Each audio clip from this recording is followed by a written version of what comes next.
আজ দ্বিতীয় দিনের মতো চলছে জেলা প্রশাসক সম্মেলন। আজকের কর্মসূচি সম্পর্কে জানাতে এই মুহূর্তের রাজধানীর ওসমানী স্মৃতি মিলনায়তনে আছেন স্পেশাল করেসপন্ডেন্ট ফাহাদ মোহাম্মদ। সরাসরি যাচ্ছি তার কাছে। ফাহাদ, জেলা প্রশাসক সম্মেলনের আজকের কার্যসূচি সম্পর্কে কি আছে আপনার কাছে এবং মন্ত্রীরা কি নির্দেশনা দিচ্ছেন ডিসিদের?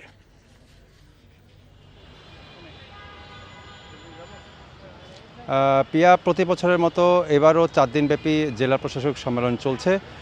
গতকাল মূলত প্রধানমন্ত্রী তারেক রহমান এই জেলা প্রশাসক সম্মেলনের উদ্বোধন করার পরপরই মূলত এই সম্মেলনের যেই কার্যপ্রণালীগুলো রয়েছে সেগুলো শুরু হয়ে গেছে। গতকালকে অনেকগুলো মন্ত্রণালয়ের অনেকগুলো বৈঠক হয়েছে মন্ত্রী এবং সচিবদের সাথে। আজকে দ্বিতীয় দিনের কার্যক্রম শুরু হয়েছে। সকালে সংস্কৃতি মন্ত্রণালয় দিয়ে আজকের দিনের কার্যক্রম শুরু হয় এবং এখন চলছে অর্থ মন্ত্রণালয়ের বৈঠক মন্ত্রী এবং সচিবদের সাথে জেলা প্রশাসকদের। এরপরে আমরা যেটুকু কার্যপ্রণালী অনুসারে জানতে পেরেছি যে কৃষি মন্ত্রণালয়, সড়ক পরিবহন ও সেতু মন্ত্রণালয়, খাদ্য মন্ত্রণালয় সহ আজকে মোট 16টি মন্ত্রণালয়ের মন্ত্রী এবং সচিবরা সারা দেশ থেকে আসা যে জেলা প্রশাসকরা রয়েছেন সেই জেলা প্রশাসকদের সাথে তারা বৈঠক করবেন বিভিন্ন ইস্যুতে।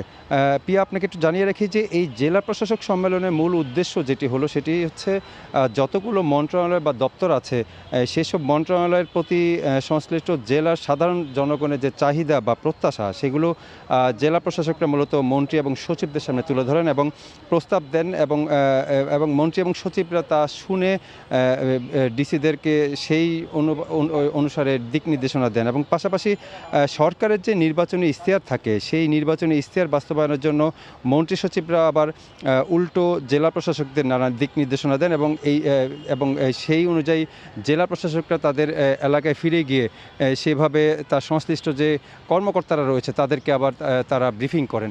মূলত এই বৈঠকগুলো হয়ে থাকে আসলে সংশ্লিষ্ট জেলার সাধারণ জনগণ বা সংশ্লিষ্ট জেলার যে সমস্যা বা চাহিদাগুলো থাকে সেগুলো আসলে তুলে ধরার জন্য এই 4 দিনব্যাপী যে সম্মেলনটি হয়ে থাকে সেখানে মন্ত্রী এবং সচিবদের তারা জেলা প্রশাসকের সামনাসামনি পান এবং তাদের যে চাহিদা এবং বক্তব্য রয়েছে সেগুলো তুলে ধরেন এবং হচ্ছে মন্ত্রী সচিবরা সেই অনুযায়ী দিক নির্দেশনা দিয়ে থাকেন।